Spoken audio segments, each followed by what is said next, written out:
AP ముఖ్యమంత్రి నారా చంద్రబాబు నాయుడు చాలా సందర్భాల్లో తాను ఇప్పుడు మారిపోయిన చంద్రబాబు నాయుడు చెప్పుకుంటూ ఉంటారు. ఆయన చెప్పిన సందర్భాన్ని బట్టి అది నిజమో కాదో ప్రజలు ఎప్పటికప్పుడు నిర్ణయించుకుంటూ ఉంటారు.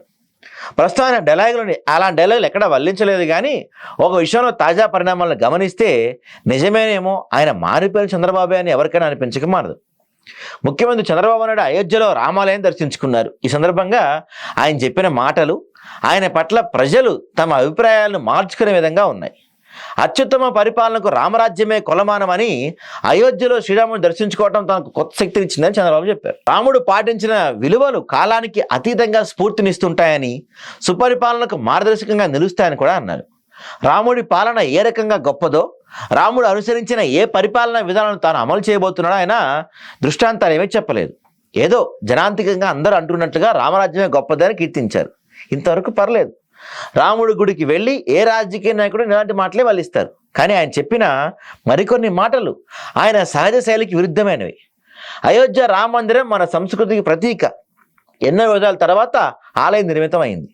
దేశ ప్రజల కళ సాకారమైంది. ఇలాంటి అచ్చమైన హిందుత్వవాదుల మాటలను చంద్రబాబు చెప్పారు. సాధారణంగా చంద్రబాబు ఒక ప్రొఫెషనల్ రాజకీయ నాయకుడిగా ఎవరిని నొప్పించకుండా ప్రయత్నించాడు. ఏపీలో కూడా గణనీయంగా ఉండే ముస్లిం వర్గాన్ని నొప్పించే మాట పొరపాటును కూడా చెప్పరు. రాష్ట్ర విభజన డిమాండ్ జోరున్న రోజుల్లో రెండు కళ సిద్ధాంతం పేరుతో గోడ మీద మాట ప్రదర్శించింది కూడా ఈ లక్షణం కారణంగానే.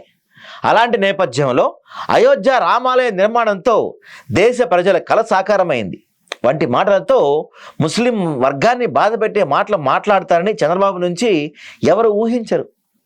ఏపీ ముస్లింలో ఆ పార్టీకి గట్టి ఓట్ బ్యాంక్ ఉంది. ఇప్పుడు ఆ పార్టీ ఆ ఓటు బ్యాంకును దూరం చేసుకోవడానికి కూడా ఆయన వెనుకాడడం లేదా అనే అనుమానం కలుగుతుంది. దేశవ్యాప్తంగా మారుతున్న రాజకీయ వాతావరణంతో హిందుత్వవాదం రాజకీయ పరిణామాలు శాసించగల స్థితికి చేరుకుంటుంది. మోడీ మూడోసారి సాధించిన విజయం మాత్రమే నిదర్శనం కాదు.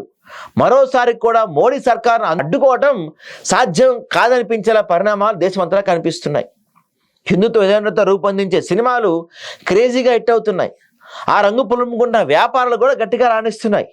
ఇలా దేశ ప్రజల్లో హిందుత్వవాదం తెలియకుండానే చాలా బలంగా వేళ్ళూనుకుంటున్న నేపథ్యంలో ఇక రాజకీయ అవసరాల కోసం, ఓటు బ్యాంక్ కోసం మధ్య మార్గం అనుసరించడం అనవసరం అని చంద్రబాబు డిసైడ్ అవుతున్నారా అని ప్రజలకు అనిపిస్తుందని ఆయన పార్ట్నర్ పవన్ కళ్యాణ్ చాలా కాలంగా ముస్లిం ఓట్ బ్యాంక్ తనకు అక్కర్లేనట్టుగానే హిందుత్వవాదాన్ని భుజాన మోస్తున్నారు.